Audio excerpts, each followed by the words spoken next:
যেখানে আপনার মনে করেন যে হাজার হাজার প্রবাসী প্রত্যেকদিন রেস্ট হচ্ছে, সেখানে আমাদের 7-8 মাস কোনো ভাইয়ের ভিসা নাই। এটা তো প্রচন্ড দুঃখের বিষয় ভাই।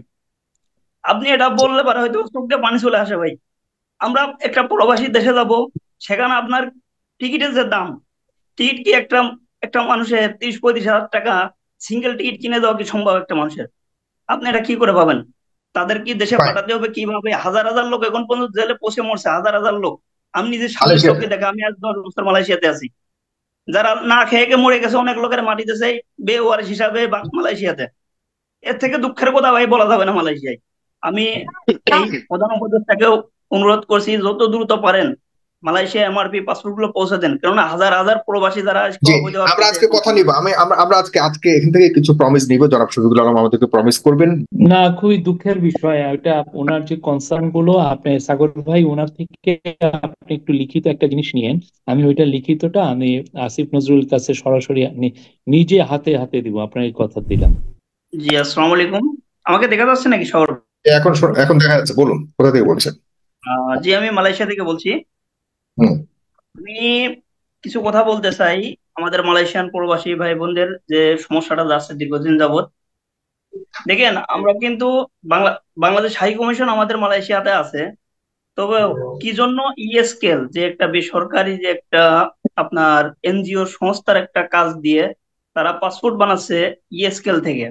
কোনো আমরা কিন্তু এম্বাসি থেকে কোনো কিন্তু একটা পাচ্ছি না, আপনার সহায়তা পাচ্ছি না। আপনি যদি দেখতে পান যে কোনো পাসপোর্ট জমা নিচ্ছে না, কোনো কিছু করছে না, যদি এম্বাসিতে যাওয়া যায় তারা ডাইরেক্টলি বলছে ইএসকেলে যাও।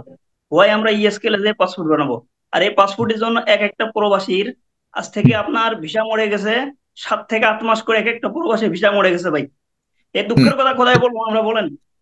7 থেকে 8 মাস এক একটা প্রবাসী এখন অবৈধ হয়ে আছে। বর্তমানে মালয়েশিয়া যে অবস্থা চলছে আপনি জানেন না হয়তো বা। হুম। বর্তমানে মালয়েশিয়া প্রচন্ড অপরাধী চলছে, প্রচন্ড। যেখানে আপনার মনে করেন যে হাজার হাজার প্রবাসী প্রত্যেকদিন রেস্ট হচ্ছে, সেখানে আমাদের 7-8 মাস কোনো ভাইয়ের ভিসা নাই। এটা তো প্রচন্ড দুঃখের বিষয় ভাই। আপনি এটা বললে পারে হয়তো চোখ দিয়ে পানি চলে আসে ভাই। আমরা একটা প্রবাসী দেশে যাব, সেখানে আপনার টিকিটের যে দাম, টিকিট কি একটা একটা মানুষের 30-35 হাজার টাকা সিঙ্গেল টিকিট কিনে দেওয়া কি সম্ভব একটা মানুষের? আপনি এটা কি করে পাবেন? যে টিকিট জি। আপনি একটা টিকিট যদি ক্রয় করতে যান সিন্ডিকেট করে, যে টিকিটের দাম থাকে আপনার সাধারণত 10,000 টাকা, সরি 15 থেকে 20 হাজার টাকা, সেই টিকিটটা কিন্তু আমাদের ক্রয় করতে হচ্ছে বর্তমানে সিঙ্গেল টিকিট জি। বর্তমানে জি।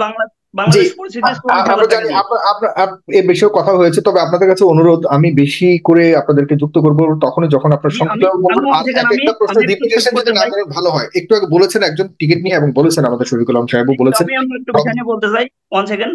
আপনি আমাদের গুরুত্বপূর্ণ কি বিষয় বলেছেন, যেটা মালয়েশিয়ান মালয়েশিয়ার। প্রবাসীদের, হ্যাঁ, শেষ জি করুন, শেষ করুন। মালয়েশিয়ান প্রবাসী ভাইদেরকে আমাদের কি এমআরপি পাসপোর্ট গুলো যত দ্রুত পারে, আমি এই প্রধান উপদেষ্টাকেও অনুরোধ করছি যত দ্রুত পারেন মালয়েশিয়া এমআরপি পাসপোর্ট গুলো পৌঁছে দেন, কেননা হাজার হাজার প্রবাসী যারা আজকে জি, অবৈধ আমরা অর্থে আজকে কথা নিব। আমরা আজকে আজকে এখান থেকে কিছু প্রমিস নিব। জনাব শফিকুল আলম আমাদেরকে প্রমিস করবেন যে সৌদি আরব এবং বিশেষ করে মালয়েশিয়ার ব্যাপারে আমাদের কাছে প্রচুর ইমেইল আসে। আপনারা জানেন যে মানে বিদেশে কোথাও কিছু ঘটলেই ফেসবুক পিপলের কাছে আপনারা জানান। আমরাও আপনাদের কাছে আজকে এই সর্বোচ্চ একজন কর্মকর্তাকে আপনাদের সামনে হাজির করেছি। তিনি আজকে বলে যাবেন কখন কি করবেন, সেই মোতাবেক কাজ না হলে তখন আমরা প্রয়োজনে আবারও আপনাদেরকে নিয়ে আমরা আমাদের কিন্তু পরবর্তী কি আমাদের এটা করণীয়। কিন্তু অবশ্যই দরকার, কিন্তু এম্বাসি থেকে আমাদের হাই কমিশনের কোনো কিন্তু কোনো আমরা কোনো প্রতিক্রিয়া দেখতে পাই না আমরা। একটা লোক জি। যদি কোনো অপরাধীতে ধরা পড়ে আপনার, আমরা কিন্তু এটা কোনো প্রতিক্রিয়া দেখতে পাই না যে না সে এম্বাসির লোক যে সেই আপনার থানাতে যে হাজিরা গুলো নিয়ে আসছে যে কোন কোন লোকগুলো ধরা পড়ছে আপনার ইল্লিগাল কি লিগাল, তাদের কি দেশে ফাইন। পাঠাতে হবে কিভাবে? হাজার হাজার লোক এখন পর্যন্ত জেলে পচে মরছে, হাজার হাজার লোক। আমি নিজে সামনের মালয়েশিয়াতে। চোখে দেখা, আমি আজ 10 বছর মালয়েশিয়াতে আছি। যারা না খেয়ে খেয়ে মরে গেছে, অনেক লোকের মাটিতে চাই বেওয়ারিশ হিসাবে মালয়েশিয়াতে। এর থেকে দুঃখের কথা ভাই বলা যাবে না মালয়েশিয়ায়। খুবই দুঃখজনক, খুবই দুঃখজনক। ধন্যবাদ আপনাকে জনাব মোস্তাফিজুর রহমান। আপনি ভালো থাকুন, সুস্থ থাকুন, এই দোয়া করি। আপনি থাকুন, দেখি জনাব শফিকুল আলম কি বলেন। জনাব শফিকুল আলম, প্লিজ। না, খুবই দুঃখের বিষয় এটা। ওনার যে কনসার্ন গুলো আপনি সাগর ভাই ওনার থেকে আপনি একটু লিখিত একটা জিনিস নিয়েন। আমি ওইটা লিখিতটা আমি আসিফ নজরুল কাছে সরাসরি আপনি নিজে হাতে হাতে দিব, আপনার এই কথা দিলাম। আমি ওনার কনসার্ন উনি যেগুলো বললেন কিন্তু তারা আপনি তো একটু বলছে ওনার প্রধান উপদেষ্টার কাছে দেওয়ার জন্য। যাই হোক, আপনি যেটা ভালো মনে না, করেন। আমি যিনি একদম ডাইরেক্ট উনি তো আসিফ নজরুল দেখছেন একদম, তাকেই আমরা দিব। দেখেন, আপনি এটা ইমিডিয়েটলি, যত আমি ইমিডিয়েটলি পারেন সরাসরি আপনার একটু একটু মোস্তাফিজুর রহমান মালয়েশিয়া। একটু বলুন, বলতেছেন, কথা বলতেছেন, জি। আমি আমি তো বললাম, আপনি মুস্তাফিজ সাহেবকে বলবেন যে আপনাকে যাতে হোয়াটসঅ্যাপে বা ইয়েতে পাঠায়, আপনি আমাকে জাস্ট ফরওয়ার্ডটা করবেন ভাই, আমি এটা হাতে হাতে দিব।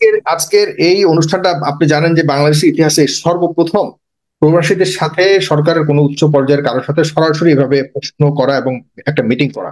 আজকে এটা থেকে আমি মনে করি যে আর পরবর্তীতে আপনার কাছে পাঠাবো এবং দেখবেন এই জাতীয় লম্বা সময় নিয়ে কোনো কিছু করার চেয়েও আমরা চাই আজকের এই অনুষ্ঠানের মাধ্যমে একটা ব্রেক থ্রো অনুষ্ঠানের মাধ্যমে আমি মনে করি যে সমাধান হবে এবং জনগণ খুব না, একে তো আপনার অনুষ্ঠান তো অনেকে দেখেন, আপনি আজকে যেটা দিচ্ছেন সেটা তো অবশ্যই পোস্টেড হবে, ইউটিউবে দেখবে, অনেকে দেখবে। আমি নিজেও এই পুরো প্রোগ্রামটা আমি ইয়েকে পাঠিয়ে দিব, আসিফ এক্সাক্ট নজরুলকে পাঠিয়ে দিব, তারপরে হচ্ছে প্রবাসী কল্যাণ মন্ত্রণালয়ের যিনি সচিব তার কাছে পাঠিয়ে দিব, ওনারা দেখবেন আশা করি। আর আপনি লিখিত যারা যারা দিতে চাচ্ছেন আপনি একটু নিবেন, আমি এটা হ্যান্ড ওভার করবো। ফ্যান্টাস্টিক, জি, thank you so much. Mosafizur Rahman, আপনারা এই অনুষ্ঠানটাকেও আপনারা ডকুমেন্ট রেখে দিবেন, নিজের ইনশাল্লাহ টাইমলাইনে ইনশাল্লাহ আমরা শেয়ার করবেন, যত প্রবাসীরা আছেন অবশ্যই সবাই শেয়ার করবেন। আজকে যিনি কথা বলছেন তিনি অনেক গুরুত্বপূর্ণ ব্যক্তি, তার কথার এদিক সেদিক হলে আমরা তাকে আবারও জবাবদিহিতার কাঠগড়ায় দাঁড় করবো, এই অধিকার আমাদের আছে। সুতরাং আপনাকে ধন্যবাদ, এবং তারাও এই প্র্যাকটিস করেন বর্তমান আন্তরিকভাবে সরকার। আপনাকে আমি ইমেল করে পাঠিয়ে দিব, ঠিক আছে? জি, ধন্যবাদ। আপনাকে আমি ইমেল করে জি, দেবো ইনশাল্লাহ। এবং মালয়েশিয়ার যারা আছেন বর্তমানে দেখছেন, তারা কিন্তু আসলে মোস্তাফিজুর রহমান শুধু একাই কথা বলছে ব্যাপারটা তো না, পুরো মালয়েশিয়ার যারা আছেন তাদের পক্ষ হয়ে আমি মনে করি যে মোস্তাফিজুর রহমানের কথাটি এসছে। আপনারা অনেকেই দেখছেন, হাজার হাজার মানুষ এই মুহূর্তে দেখছেন, আপনারা সবাই এসে প্রশ্ন করতে হবে প্রয়োজন নেই, আপনাদের পক্ষ থেকে যদি আসুক আপনাদের মতামত শেয়ার করে নেবেন। ধন্যবাদ আপনাকে।